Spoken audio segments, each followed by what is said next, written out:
बहुत समय पहले की बात है। एक शांत और हरियाली से भरे छोटे से गांव में माया नाम की एक चंचल, जिज्ञासु और साहसी लड़की रहती थी। माया को बचपन से ही रहस्यमयी वस्तुओं, पुरानी कहानियों और अनसुलझे रहस्यों में गहरी रुचि थी। वह अक्सर पेड़ों के झुरमुट में, टूटी फूटी हवेलियों के आसपास या जंगल के किनारे कुछ नया खोजने निकला करती थी। एक दिन जब वह गांव के बाहर स्थित पुराने कब्रिस्तान की सीमा पर घूम रही थी, उसकी नजर एक धूल से ढकी नीले रंग की एक विचित्र किताब पर पड़ी। किताब पर बने चिन्ह न तो किसी भाषा के लगते थे, न किसी धर्म के। उसकी सतह पर उभरते रहस्यमयी निशान मानो उसे बुला रहे थे।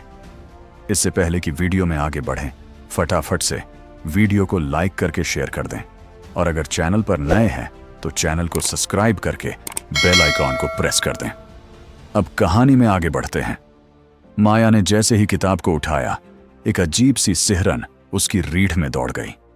उसने किताब खोली, लेकिन हैरानी की बात यह थी कि किताब के सारे पन्ने कोरे थे, एक भी शब्द नहीं। फिर भी किताब से एक विशेष प्रकार की भीनी भीनी खुशबू आ रही थी, मिट्टी, बारिश और किसी अनजानी शक्ति की। माया ने हार नहीं मानी। हर रात वह उस किताब को पढ़ने का प्रयास करती। एक सप्ताह तक सब वैसा ही रहा, लेकिन फिर एक चांदनी रात जब सब सो रहे थे और खिड़की से चंद्रमा की रोशनी माया के कमरे में पड़ रही थी, अचानक किताब के पहले पन्ने पर एक चित्र उभर आया। एक पुराना किला घने जंगलों के बीच छिपा हुआ। माया की आंखों में चमक आ गई। अगला पृष्ठ पलटा तो उसमें एक पथ दिखाई दिया जो उस किले की ओर जा रहा था। रास्ते के किनारे एक छोटा सा संदूक रखा था। तीसरे पन्ने पर उस संदूक के भीतर कुछ चमकता दिखाई दिया, लेकिन क्या था यह स्पष्ट नहीं था। अगली सुबह माया ने अपनी सबसे प्रिय मित्र राधा को वह किताब दिखाई। दोनों ने मिलकर पन्ने पलटे और एक निर्णय लिया, हमें इस रहस्य की तह तक पहुंचना है। दोनों लड़कियां गांव के सबसे वृद्ध, ज्ञानी और रहस्यप्रिय व्यक्ति दादाजी के पास पहुंची। उन्होंने किताब को देखते ही गंभीर स्वर में कहा, बेटियों, यह साधारण किताब नहीं है, यह रहस्यमयी पुस्तक है। कहा जाता है यह उन्हीं को मार्ग दिखाती है जिनके भीतर सच्ची जिज्ञासा और साहस हो। इसके पन्ने समय के साथ खुलते हैं और हर पन्ना एक नई परीक्षा है। माया और राधा ने साहस बटोरकर किताब के चित्रों के अनुसार यात्रा शुरू की। रास्ता आसान नहीं था। घने जंगल, कांटों से भरी झाड़ियां, पहाड़ी रास्ते और डरावनी रातें। पर हर बार जब वे सही दिशा में बढ़ती, किताब का अगला पृष्ठ खुल जाता और अगला संकेत मिलता। हर पड़ाव पर एक नया रहस्य था। कई बार रास्ता दिखता, फिर गायब हो जाता।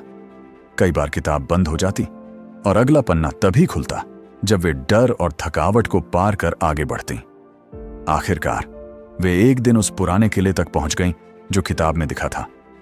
किले के भीतर सब कुछ धूल और सन्नाटे में लिपटा था। एक कोने में वैसा ही संदूक रखा था जैसा चित्र में देखा था। कांपते हाथों से माया ने संदूक खोला। उसमें कोई सोना या गहना नहीं था, बल्कि एक नीले प्रकाश से चमकता हुआ छोटा सा पत्थर रखा था। जैसे ही माया ने उसे उठाया, पूरा किला एक रहस्यमयी प्रकाश से भर गया। किताब के सारे कोरे पन्नों पर अब सुंदर अक्षरों में एक संदेश लिखा हुआ प्रकट हुआ। सच्चा खजाना साहस, जिज्ञासा और ज्ञान है।